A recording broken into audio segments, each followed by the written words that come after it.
ఒక కొత్త సంస్కృతి చంద్రబాబు నాయుడు గారు ప్రవేశపెట్టారు. చాలా భయంకరమైన మోడస్ ఆపరండి ఇది, అంటే భయంకరమైన ఆపరేషన్ ఇది. ఒక కొత్త సంస్కృతి ఇది, ఎప్పుడు దేశంలో ఎక్కడ జరిగిండదు ఈ మాదిరి. ఉప ఎన్నికల్లో ఇంత పెద్ద ఎత్తున, మామూలుగా సహజంగా గతంలో రిగ్గింగ్లు మనం ఎప్పుడో 20-25 ఏళ్ళ క్రితం చూసింటాం. కానీ రిగ్గింగ్ అంటే ఏంది?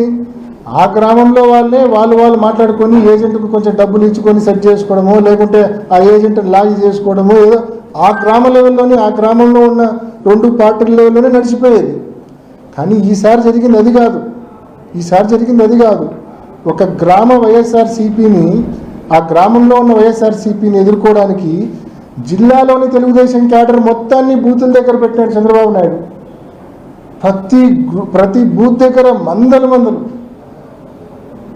టీడీపీ క్యాడర్ ఉండి లోపలికి పోనిచ్చే పరిస్థితి లేదు. ఇది చాలా డేంజరస్ మోడస్ ఆపరండి, చాలా భయంకరమైన ఆపరేషన్ ఇది. కాబట్టి తప్పకుండా ఈరోజు పులివెందుల్లో ఈ ఆపరేషన్ చంద్రబాబు నాయుడు గారు చేసినారు. రేపు మరొక చోట చేసి ప్రజాస్వామ్యాన్ని పూర్తిగా కూని చేసే పరిస్థితి ఉంది. కాబట్టి ఇక్కడ జరిగిన నష్టం మరొక చోట జరగకూడదు. ఇక్కడ కూని అయిన ప్రజాస్వామ్యం మరొక చోట కూని కాకూడదు. మరి అలా జరగాలంటే తప్పకుండా ఇక్కడ జరిగిన నష్టాన్ని రాష్ట్రం మొత్తం మేము చెప్తే కన్నా, మేము పొలిటికల్ పాయింట్ ఆఫ్ వ్యూ అనే అంటారు, అదే మీరు న్యూట్రల్గా సర్వే చేసి చెప్తే కన్నా దానికి మోర్ యాక్సెప్టెన్స్ ఉంటుంది. కాబట్టి మరీ మీడియాని రిక్వెస్ట్ చేస్తూ ఉన్నా, తప్పకుండా ఈ ప్రక్రియ చేయమని చెప్పి కోరుకుంటూ, మరొకసారి ఇవాళ జరుగుతా ఉన్న ఏదైతే రీపోల్ అనే ఒక డ్రామాని ఏదైతే పెట్టారో ఆ డ్రామాలో మేము ట్రాప్లో పడదలుచుకోలేదు, దాన్ని పూర్తిగా మేము బాయ్కాట్ చేస్తూ ఉన్నాం. Thank you. ఇప్పుడు రీపోలింగ్లో కూడా యాక్చువల్గా అక్కడంతా కూడా టీడీపీ మోకలా ఉన్నారు. ఇంకా రీపోలింగ్ జరగాలన్న పరిస్థితుల్లో కూడా ఉదయం 7 o'clock అంతా టీడీపీ అంటే వెరీ సింపుల్ నా, మనం అనుకుంటాం కదా, నిన్న ఆపరేషన్ ఈరోజు కూడా ఫాలో అవుతుంటారు.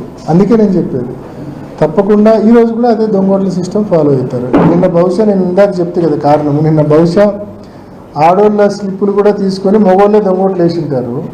ఇప్పుడు ఆ ప్యారిటీ తీసుకోవడం కోసం, దాన్ని సమం చేయడం కోసం బహుశా రీపోలింగ్ పెట్టుకొని, అంటే దొంగ ఓట్లను కూడా జస్టిఫై చేసుకోవాలి కదా, ఆడవాళ్ళు అన్నట్టు మగవాళ్ళు అన్నట్టు జస్టిఫై చేసుకోవాలి కదా. ఆ కారణం చేత బహుశా దాన్ని బ్యాలెన్స్ ఈక్వలైజ్ చేయడం కోసము ఈ రీపోల్ డ్రామా అనేది తెరపైకి వచ్చిందనే భావనలో నేను 100% నేను ఆ భావనలోనే ఉన్నాను. లేకుంటే కోర్టులో మనం న్యాయ పోరాటం చేస్తామని నిన్నే మనం ప్రకటించినాము. న్యాయ పోరాటం చేసినప్పుడు కోర్టుకు వీళ్ళు ఏదైనా చెప్పడానికి వీళ్ళ దగ్గర కారణం ఉండాలా.